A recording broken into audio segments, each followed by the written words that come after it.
प्रियंका गुप्ता, एक सवाल नैरेटिव का भी है जो लगातार भारतीय जनता पार्टी गढ़ने की कोशिश कर रही है। कितना उसमें सफल होती है या नहीं होती है वो अलग बात है।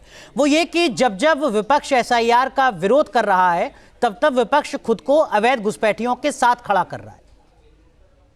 देखिए, मैं बिल्कुल नहीं समझती अवैध घुसपैठिए हैं, आप निकालिए, आपको किसी ने रोका नहीं। ये गृह मंत्रालय का काम है, ये केंद्र सरकार का काम है, वो अपना काम करे, उसको किसने रोका। पर केंद्र सरकार उसको करने की जगह सिर्फ गाना गा रही है कि यहाँ घुसपैठिए है, वहां घुसपैठिए, पर निकाल नहीं पा रही।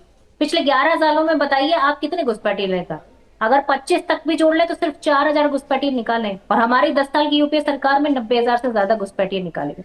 अब जब घुसपैठिए निकाले जाते हैं तो होता क्या है, जब बाहर के देशों से घुसपैठिए आते हैं, मतलब बाहर से के देशों से हमारे जब लोग आते हैं तो वहां हाथों में हथकड़ियां होती हैं। हम क्या कर रहे हैं, हम उनको बस खाली सेग्रीगेट कर रहे हैं, हम खाली उनको वोट नहीं डालने देंगे, पर उनको खाना खिलाएंगे, उनको बाकी सारी सुविधाएं देंगे, उनको डिटेंशन सेंटर बनवाएंगे, उस पर पैसा खर्च करेंगे। अरे क्यों करेंगे आप, निकालिए उनको।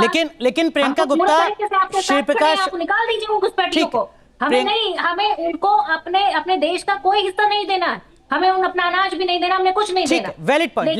लेकिन प्रियंका गुप्ता, श्री प्रकाश जायसवाल यूपीए सरकार में गृह राज्य मंत्री थे। उन्होंने संसद में उस वक्त बताया 2004 या 5 में कि देश में 1 करोड़ 20 लाख घुसपैठिए हैं। 2015 या 16 में जब सरकार बदली और Kiren Rijiju MOS home affairs बने, उन्होंने बताया कि इस देश में तकरीबन 2 करोड़ घुसपैठिए हैं। यानी उन 10-11 साल में देश में 80 लाख घुसपैठिए, और ज्यादा बड़े जो घुसपैठिए 60-65 साल में 1.25 करोड़ थे, वो अगले 10 साल में बढ़कर 2 करोड़ हो गए। अब हो सकता है ऋषभ तिवारी आपसे कहें कि साहब आपने 10 साल में 80 लाख घुसपैठियों को घुसेड़ा और 80,000 घुसपैठियों को निकाल दिया, 1% को निकाला और 100% को घुसेड़ लिया, और आप कह रहे हैं कि हमने तो साहब स्थितियां बदल दी। प्रियंका गुप्ता, ये ऑफिशियल आंकड़े हैं पार्लियामेंट के। प्रियंका, देखिए, सबसे बड़ी चीज है कि असम में आपने क्या कहा, असम में पूरा सर्वे कराया, आपको पता चला कि वहां पर आपका वोटर ही, उसके पास ही डॉक्यूमेंट्स नहीं है, तो असम में फिर आपने इस प्रक्रिया नहीं, असम नहीं जाते हैं। पहले कांग्रेस सरकार कितनी गंभीर रही डिपोर्टेशन को लेकर और घुसपैठियों को रोकने को लेकर, उस पर बात कर लेते हैं। प्रियंका, असम में घुसपैठियों का सबसे बड़ा मुद्दा, इसलिए मैं असम को बीच में लेकर आई। और 80 लाख और 80,000 इंटेंशन किसकी है, इंटेंशन किसकी है? 80 लाख किसने निकाले हैं? अभी तक किसी ने नहीं निकाले। नहीं, 80 लाख घुसे आपके शासनकाल में निकाले हैं, नहीं 80,000 किसी ने निकाले हैं, तो वो कांग्रेस पार्टी ने निकाले हैं। तो कौन घुसपैठी निकाल रहा है, कौन? अरे मैडम, तब घुसे भी तो 80 लाख ना। अरे भाई, किसने कहा घुसे हैं? ये पार्लियामेंट में सरकार ने कहा।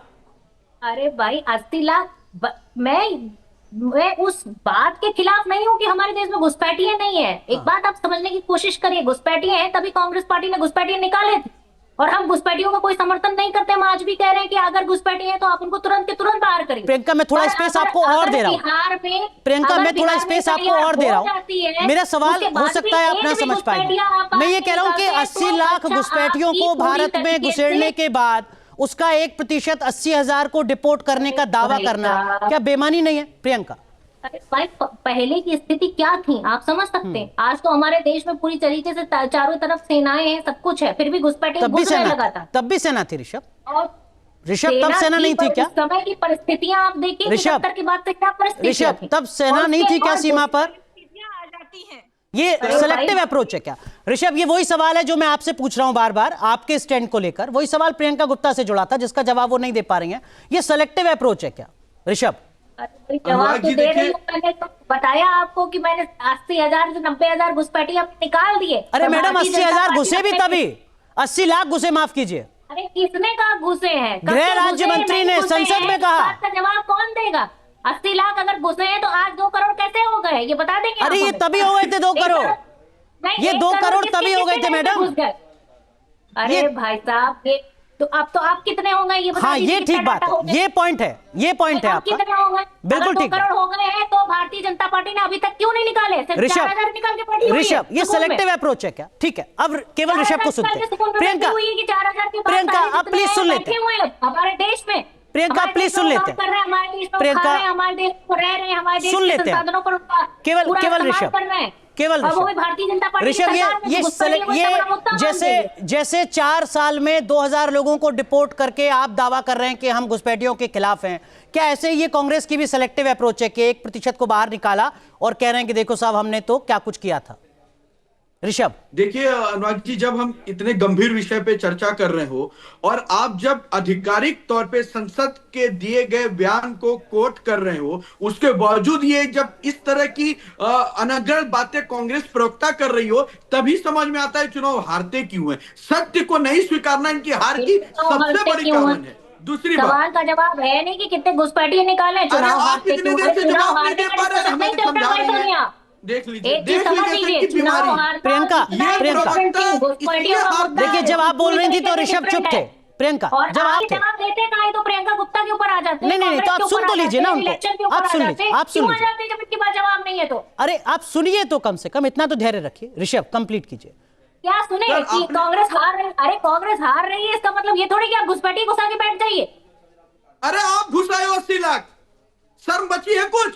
पढ़ोगे कभी, रिसर्च करोगे कभी, कभी हार मानोगे जिंदगी में? राहुल गांधी क्या राजा हरिश्चंद्र हैं? कांग्रेस पार्टी राजा हरिश्चंद्र की वंशज है तो निकालिए 4000 निकाल पाए अभी तक। अनुराग जी मैं जवाब दे दूं। ठीक है, ठीक है, घरे बैठे हुए हैं, केवल ऋषभ जवाब दीजिए। ये आपकी भी जैसी सेलेक्टिव अप्रोच है वैसी कांग्रेस की लग रही है सर मुझे तो, एक नागरिक के तौर पर। सर मैं बताता हूं, जब एसआईआर का मुद्दा पे इतना बड़ा एजेंडा चल रहा हो और जब इस तरह का रोज रोना रोया जा रहा हो विपक्ष के द्वारा, तब बंगाल का वो गांव की रिपोर्ट भी हमें देखनी होगी, जहां पे पूरा का पूरा एक गांव, जब बीएलओ गया तो देखा पूरा गांव साफ हो गया, है ही नहीं लोग, वो डर के भागने बॉर्डर पे पाए गए। तो भैया यानी कि घुसपैठियों को संरक्षण कौन सी सरकार दे रही थी, स्पष्ट रूप से वहां पे निकल कर आया। इस पे कांग्रेस पार्टी स्टैंड क्यों नहीं लेती? लेकिन ऋषभ वो ऊपर से तो नहीं गिर रहे थे ना, ऋषभ ऊपर से तो नहीं गिर रहे थे ना, बॉर्डर क्रॉस करके ही तो आ रहे थे। नहीं मैं उस पर जवाब दे रहा हूं ना सर। हाँ। वो आज के नहीं आए हैं। रिपोर्ट में जब पूछा गया ना तो 15 साल पहले आए थे वो, 15 साल पहले से वहां के वंशज थे, कोई आज का नहीं आया था। 2012 की रिपोर्टिंग है वो, तभी मैं ये कह रहा हूं। और 2012 में इनके ही बीएलओ जो है वहां पे उनको दिए थे कार्ड, और बगल के पड़ोसी के आदमी को अपने पिता समान बता दिए थे, जो बाद में कहा कि मेरे बना के चले जाएंगे। उत्तर प्रदेश में किसकी सरकार है? उत्तर प्रदेश में बस्ती खाली हो रही है, ये बता दो। आप एक काम कीजिए अनुराग जी, ऋषभ तिवारी भी प्रियंका गुप्ता, भुवन जोशी भी प्रियंका गुप्ता, जेडीयू की प्रवक्ता भी प्रियंका गुप्ता, और चुनाव में जनता को इतनी हराती है फिर भी अपनी थ्योरी चेंज नहीं करते। ठीक है कोई बात नहीं, समय मेरे पास थोड़ा कम है। प्रोफेसर जोशी, क्या ये लगभग तय है कि एसआईआर के मुद्दे पर ही संसद का शीतकालीन सत्र जो है वो भेंट चढ़ता नजर आएगा? प्रोफेसर जोशी, शर्मी की हद पार करते रहिए। Professor Joshi please Rishabh please, केवल प्रोफेसर जोशी। फिर बेशर्मी और हदें और नहीं, शब्दों की मर्यादा। ऋषभ प्लीज, केवल प्रोफेसर जोशी शब्दों की मर्यादा के साथ। भारतीय जनता पार्टी के जो प्रवक्ता साथी हैं उन्हें बताने में शर्म आ रही है कि 11 साल में 3512 घुसपैठिए निकाल पाए हैं। पूरे देश का आंकड़ा इनके पास है। 11 साल में आदरणीय गृह मंत्री जी अमित शाह जी क्या कर रहे हैं? घुसपैठिए कौन निकालेगा? 11 साल हो गए शासन को आपके, क्यों ये बातें कर रहे हैं? मैं ये कहना चाहता हूं कि घुसपैठियों को तो इनका ही संरक्षण है, क्यों नहीं निकाल पा रहे ये लोग? ये देश पूछना चाहता है, देश जानना चाहता है, और जितने ज्वलंत मुद्दे हैं उन पे हम लोग लड़ने का काम करेंगे। श्वेता प्रिया, एसआईआर का मुद्दा यादव जी ने कहा संसद में सबसे ज्यादा असर छोड़ेगा, लड़ाई को लड़ने का काम करेंगे मजबूती से। ठीक है, तो एसआईआर का वो मुद्दा जिस पर संसद का शीतकालीन सत्र जो है उसमें सबसे ज्यादा चर्चा होगी, लेकिन जो आम टैक्स पेयर है उसकी यही उम्मीद रहेगी कि संसद चले भी, पक्ष और विपक्ष दोनों तरफ से तर्क दिए जाए, दलील दी जाए, लेकिन संसद सुचारू रूप से चले। 2012 का आंकड़ा है, 1 घंटे का खर्चा संसद को चलाने का 1.5 करोड़ रुपए आता है। ये 13 साल पुराना आंकड़ा है। 13 साल में और ज्यादा कितना खर्च बढ़ गया है ये जनता तय करेगी। बहुत बहुत शुक्रिया आप सभी का जुड़ने के लिए इस जरूरी मुद्दे पर और अपना पक्ष रखने के लिए।